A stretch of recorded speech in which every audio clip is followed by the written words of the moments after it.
నేటి కాలంలో పిల్లలకి ఏం తెలుసని, ఏం అర్థమవుతుందని పోలీస్ స్టేషన్‌కెళ్ళి రిజిస్టర్ వివాహాలు చేసుకుంటున్నారు. ఆలోచించండి. పోలీస్ స్టేషన్‌లో తల్లిదండ్రుల మీద కంప్లెయింట్ ఇస్తున్నారంటే, తల్లిదండ్రుల మీద రివర్స్ కేసెస్ పెడుతున్నారంటే, వాళ్ళకి ఏం అర్థమవుతుంది? ఏమి నేర్చుకుంటున్నారు? ఏం జరుగుతుందని మనం ఆలోచిస్తే, బాలుడు నడవవలసిన త్రోవ ఒకటుంది. ఆ త్రోవలో నువ్వు నడిపించకుండా, నీ బిజినెస్ అంటూ, నీ పనులంటూ, నీ యొక్క ఆలోచనలంటూ, నీ బాధ్యతలంటూ అన్నీ చూస్తున్నావు గానీ, నీ కుమారుడు, నీ కుమార్తె భవిష్యత్తు చూడలా. అది చూడకపోవటం వల్ల అండి 10th క్లాస్ ఎగ్జామ్స్‌కి రాయటం కోసం వెళ్ళి ఆటో డ్రైవర్‌తో ఒక సిస్టర్ వెళ్ళిపోయారంటే, ఏంటి ఇదంతా? ఎందుకు ఇలాంటివి జరుగుతున్నాయి ఇంతకీ? 10th క్లాస్ అంటే ఎంత వయసు ఉంటుందండి? మహా అయితే ఒక 14, 15 ఒక 16 వేసుకుందాం పోనీ.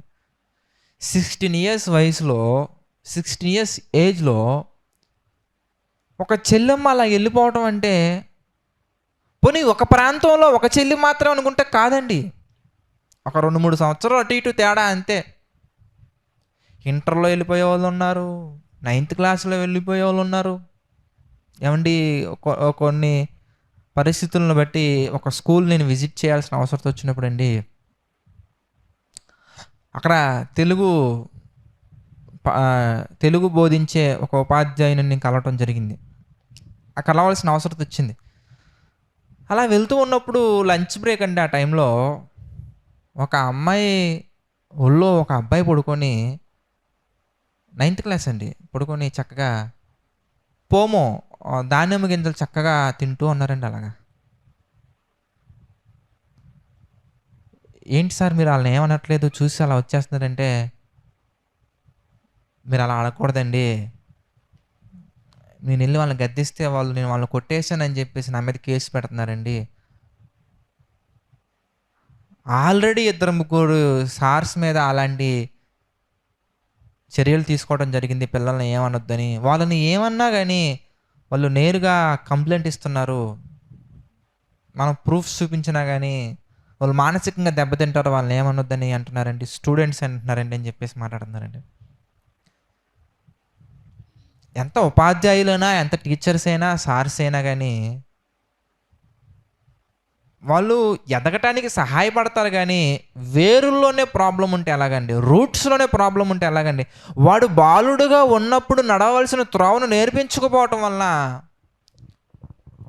దూరంగా ఉండవలసినటువంటి వయసులో, యవ్వన కాలంలో దూరంగా ఉండవలసినటువంటి వయసులో అలాంటి పరిస్థితులకు దిగజారుతున్నారంటే ఏం చెప్పాలి?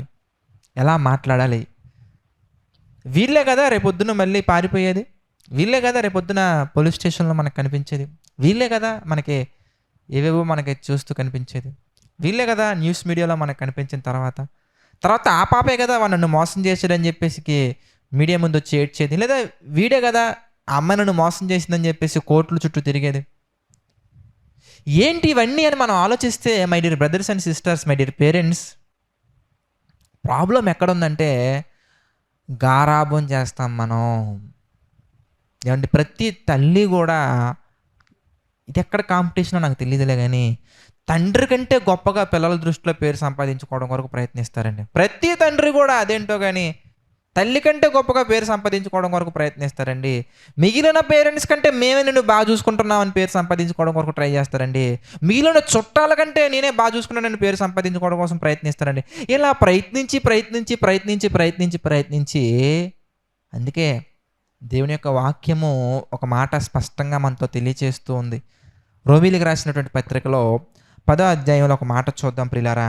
రోమీలకు రాసినటువంటి పత్రిక 10వ అధ్యాయంలో 3వ వచనం మనం చూద్దామండి. రోమీలకు రాసినటువంటి పత్రిక 10వ అధ్యాయము 3వ వచనం మనం చూస్తే, ఏలయనగా వారు దేవుని నీతిని ఎరుగక తమ స్వనీతిని స్థాపింపబూనుకొనుచు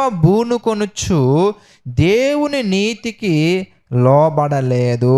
అంటే ఏం చేస్తున్నారు ఇంతకీ అంటే, దేవుని నీతిని స్థాపించాల్సినటువంటి కుటుంబంలో, దేవుని నీతిని స్థాపించవలసినటువంటి, దేవుని నీతిలో కొనసాగవలసినటువంటి ఒక తల్లి, ఒక తండ్రి, ఒక అన్నయ్య, ఒక చెల్లెమ్మ, ఒక కుటుంబ సభ్యులు స్వనీతిని, అంటే దేవుని కంటే ఎక్కువగా కనపరుచుకోవాలి, మిగిలిన పేరెంట్స్ కంటే ఎక్కువగా కనపరుచుకోవాలి. ఒకే కుటుంబం కదా, తండ్రిని గొప్పగా చూస్తే ఏంటి, తల్లిని గొప్పగా చూస్తే ఏంటి, ఎవరిని చూసినా చూడకపోయినా నువ్వు చిన్నపిల్లల హృదయంలో కూడా మీ నాన్న మంచోరు కాదు. చూడండి, ఒక తల్లి కుమారుణ్ణి కానీ కుమార్తెని కానీ దండిస్తున్నప్పుడు సడన్గా తండ్రి వచ్చారనుకోండి, ఆ పిల్లల్లో ఒక ధైర్యం వచ్చేస్తుందండి. డాడీకి చెప్తా, నీ మీద కంప్లైంట్ ఇస్తా, డాడీకి చెప్తా, నేను డాడీని కొట్టమని చెప్తా అన్న వెంటనే డాడీ కూడా బుద్ధి లేకుండా బుర్ర లేకుండా పిల్లల మాట విని వాళ్ళ ముందే తల్లిని కొట్టేస్తారండి. కావాలని కొట్టరు, ముద్దుకే.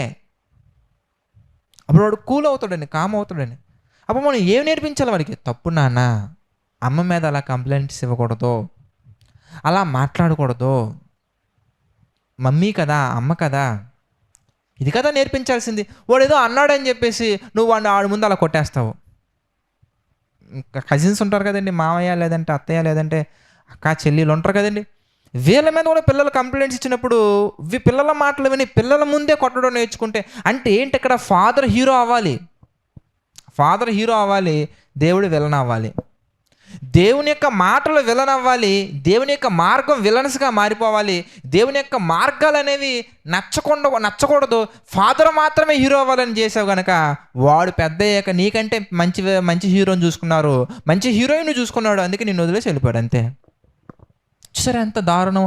అంటే దేవుని నీతిని స్థాపించవలసినటువంటి కుటుంబ సభ్యులు, దేవుని నీతిని స్థిరపరచవలసినటువంటి మెంబర్స్ ఏం చేస్తున్నారయ్యా అంటే స్వనీతి, నేనే గొప్ప, మమ్మీ కంటే గొప్పవాడిని, డాడీ కంటే గొప్పవాడిని, బ్రదర్ కంటే గొప్పవాడిని, సిస్టర్ కంటే గొప్పవాడిని, మామయ్య కంటే గొప్పవాడిని, అత్తయ్య కంటే గొప్పవాడిని, వీళ్ళకంటే గొప్పవాడిని, వాళ్ళకంటే గొప్పవాళ్ళని దేవుని మార్గములో నడిపించవలసినటువంటి వారు ఏం చేస్తున్నారంటే పిల్లల మార్గంలో వెళ్ళటం, లేదంటే తల్లిదండ్రుల మార్గంలో తీసుకెళ్ళిపోవటం, లేదంటే ఒక కొత్త మార్గాన్ని సిద్ధపరుస్తున్నారండి.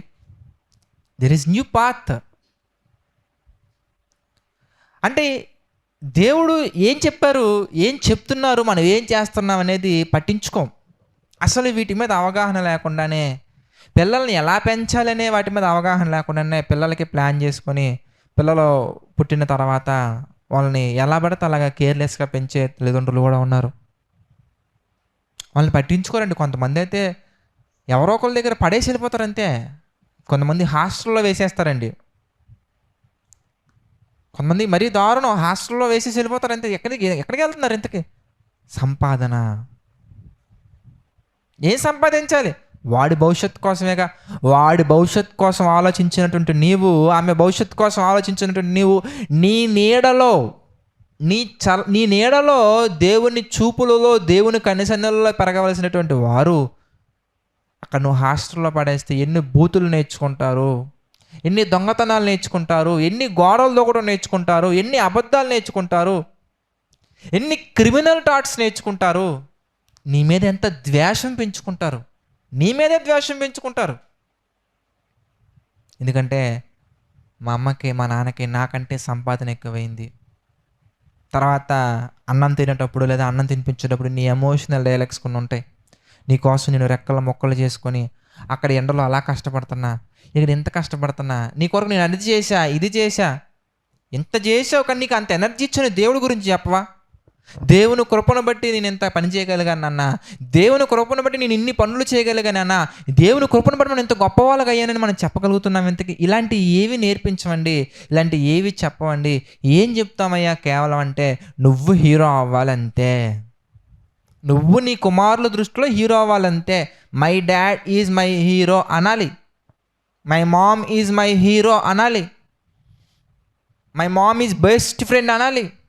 యేసుక్రీస్తు కదా నిజమైన స్నేహితుడు, దేవుడు కదా నిజమైన స్నేహితుడు, దేవుడు కదా విడువక ప్రేమించేది, దేవుడు కదా నువ్వు నిద్రించినా కానీ నీ కుమారుడు పట్ల కుండుకొక నిద్రపోకుండా కాపలాగా వేసేది, నీ కుమారుడు కానీ దేవుడు కదా నీ కుమారుని చుట్టూ దేవదూతలను కంచిగా పెట్టేది, దేవుడు కదా.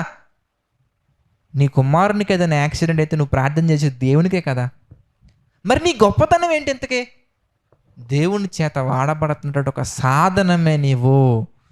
దేవుని చేత దేవుడిచ్చినటువంటి బహుమానాన్ని పెంచడానికి నువ్వు ఒక పాత్రగా ఉన్నావే తప్ప నువ్వు దేవుని కంటే గొప్ప ఎలా అవుతావు? ప్రార్థన నేర్పించమండి, బైబిల్ రీడింగ్ నేర్పించమండి, దేవుని కొరకు పాట పాడి దేవుని మహిమపరచడం నేర్పించమండి. 20 ఇయర్స్ 25 ఇయర్స్ ఉంటాయి ఒక్కొక్క చెల్లికి, ఒక్కొక్క తమ్ముడికి. రోడ్డు మీద గాడిద గొంతు వేసుకుని సినిమా పాటలు పాడతారు కానీ దేవుడిచ్చినటువంటి స్వరంతో ఒక్క పాట పాడరండి. పాడమంటే అయ్యో నాకు రాదండి. వాళ్ళు ఇన్స్టాగ్రామ్ ఛానల్ ఓపెన్ చేస్తే మాత్రం ఎన్ని వేషాలు ఉంటాయి ఒక్కొక్కడి దగ్గర, ఒక్కొక్కరి దగ్గర ఎన్ని ఎన్ని వేషాలు ఉంటాయో.